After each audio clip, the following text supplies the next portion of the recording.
Well, hello there, all my beautiful miniature loving friends on the interwebs. I am Dakian. It is Monday, the 17th of July, 2023, and I'm here to ramble about my miniature painting.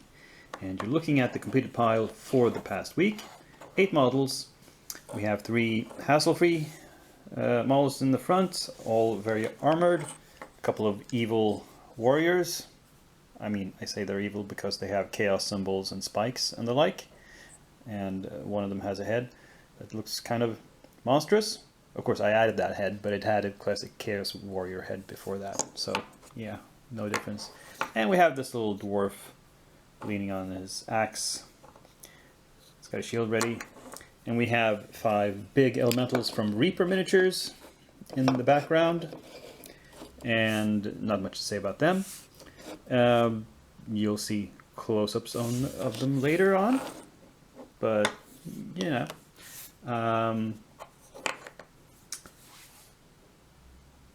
yeah, 8 models, pretty average. Not a lot, not few, but okay number of finished models. So let's move rapidly on to works in progress. This is the current slate of stuff that has some paint on it. The deep ones, or Kurotoa, are the newest editions. We still have some hassle-free minis here and a couple of heresy minis here that are started but have only gotten dabs of paint on them so far. Hair and skin mainly. But we shall see what happens in the coming week. Yeah, nothing really to say about these otherwise. There were no difficulties putting these together. They're single, single castings, no separate pieces. So it was just cleanup and priming and now some undercoating, and then we'll get started on the rest of it. The final batch of stuff in the works are these various Taxis models, which I have now assembled and based. This guy was the simplest, because he's just one piece. Everything else had to be assembled from bits. This was the next easiest because the left arm and the axe and the right hand were one piece, and you can see the joins actually, because I haven't gap filled them yet. I haven't added plastic putty to them yet, which I will probably do before I prime.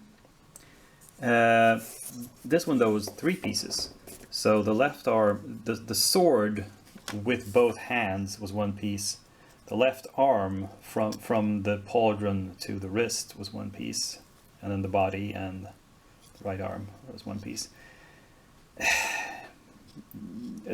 Putting 3 pieces together that way, where they're not really supported except by each other, it's kind of a puzzle. I did it by actually drilling slightly into the right arm and hand and pinning that part. Very shallow pin, but it still held it in place while I was positioning the left arm. So that fixed that. Finally, we have 2 more. So this one was 3 pieces. The left arm is one piece. The right arm from the elbow plus the scythe is one piece. Now, the picture on the website actually has the hand turned the other way. So the fist is held like this way up, and that lets the scythe project forward, but I've turned it this way. And as you can see, that means she's holding the scythe currently backwards. The reason for this is I wanted to balance it out against the left arm, because the left arm is forward if it has to be forward, and if everything else also was more forward, there would be no balance. Also, because I happened to choose this base, and it turned out she's slightly forward of the middle of it, because otherwise she would, if she was up on the step here, she would be way too far back, or if it turned the other way, it would look weird. I thought this was the best way to place her on the base, and she is slightly forward of the middle, as I said, and that means it's good that the scythe is backwards, so it's again balancing the composition out. And finally, we have this dude, where I messed up. Okay, so where did I mess up? Well, because I assembled the beast first, the left arm, and then the head, and I pinned the head very solidly and gap filled it, and then I realized the rider's right hand plus the chain was a separate piece, and when I started looking at it, I realized at the end of it there was this disc. What the heck is this? And then I looked at pictures on the Hassle-Free website, and I realized, oh, that disc is supposed to be between the head and the body and project out, so it's like a collar. And I tried to fix this by hollowing out the disc and making a pincer of it and sticking it around the neck, but it broke, and it was a mess. So now the chain is just sort of going straight into his head, and yeah, I'll paint dark shadows around his neck so you don't think about it. But yeah, mea culpa. But now at least I know when I do I have the resin version of this kit, actually. Whenever I assemble that, I will know not to make that mistake. But otherwise, these, as I said, these need some plastic putty in the various joins. Let that dry, and then after that, prime them, and we'll see. So I want to show you a bit of this project I'm working on that's miniatures related. It's not exactly a miniature, but this is a big arc of MDF that I built from a kit that I kickstarted, and the idea, it comes with over here an LED light strip and a power source somewhere here, yeah, there, and the strips go on the inside of it, and it's connected to power, and then it provides all around lighting for miniatures at my work desk. And what I'm going to do next is I've reached the stage where the instructions suggest you could paint it, and I think I will, because the bare MDF doesn't look that great, so spray painting it white is probably a good, because white is more reflective and that will bounce more light around as well and help with that. So the only tricky part is going to be connecting up the light switch, but I can figure it out. If I can't, I have friends who are electricians and they can help me. But I should be able to do it. And yeah, this will hopefully get completed by next week, so I can show off the results then.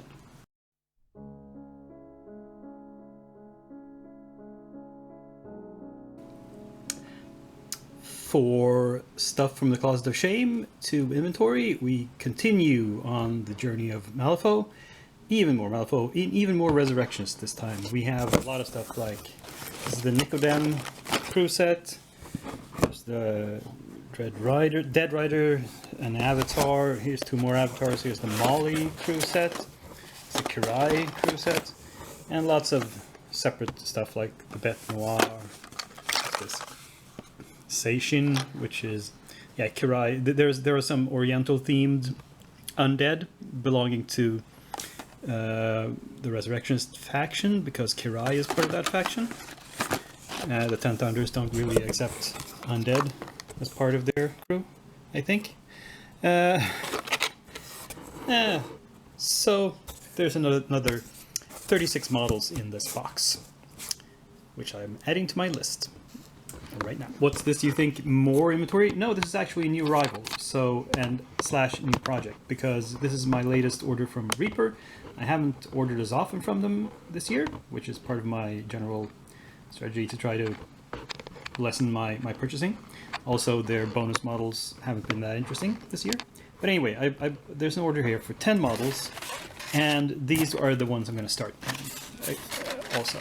So, for next week. So we have a werewolf called Jesse Moonwalker. This is one of the trends. I tried to get all of the models that were sort of humanoid animals. Because here's the thing, I'm playing Mutant Year Zero with one of my player groups as an RPG, and they're currently on the campaign Elysium, which is just pure straight humans, but they will be getting into the animal mutants and the normal mutants and the robots further on.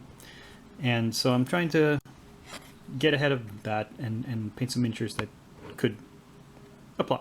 So this is a werewolf with a hat and a gun.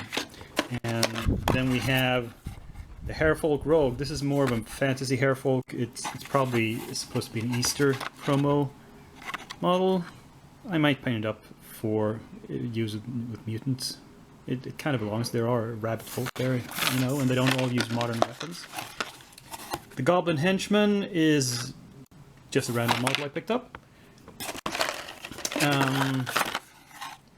Ship Captain as well. The Ship Captain I might not start painting because I realized there are other nautical Chronoscope Bones figures like the Ship Hand that kind of go with this guy and might want to paint those at the same time, so I might put this guy aside for a little while and not paint him immediately. Here's the other Harefolk. This one's male. Here's also just a random fancy of Dwarven Brewmaster. Here's the Wild West Gorilla, which is kind of with the animal mutant theme. This was the bonus model for this month, July. The Honeythorn Knight, the Bee Folk, kind of animal mutants. I don't think those are exact. The Witch. This is the missing piece from the Wild West Wizard of Oz set that I've already painted. I've painted, you know, Dorothy and the Tin Man and the Lion and the Scarecrow and the Flying Monkeys. I was just missing the Wicked Witch. So, gonna fill that hole. And finally, Mutant Y, who's just mutated human, looks kind of weird, has a gun. Again, with a mutant theme. So, out of the 10 models in this box, I'm going to start painting, I think 9 of them. I'll save the Ship Captain, like I said, but the other 9 I'll get into production. And yeah, that'll probably be enough to hold me, because these are very disparate models. They all have separate color schemes. I can't production line them, so they might take a little while. And otherwise, that was it for this episode. So, thank you for watching. Please give it a thumbs up, share, like, subscribe, comment. But above all, be back here next week, same day of the week, same channel, same Dakion, who is now signing off.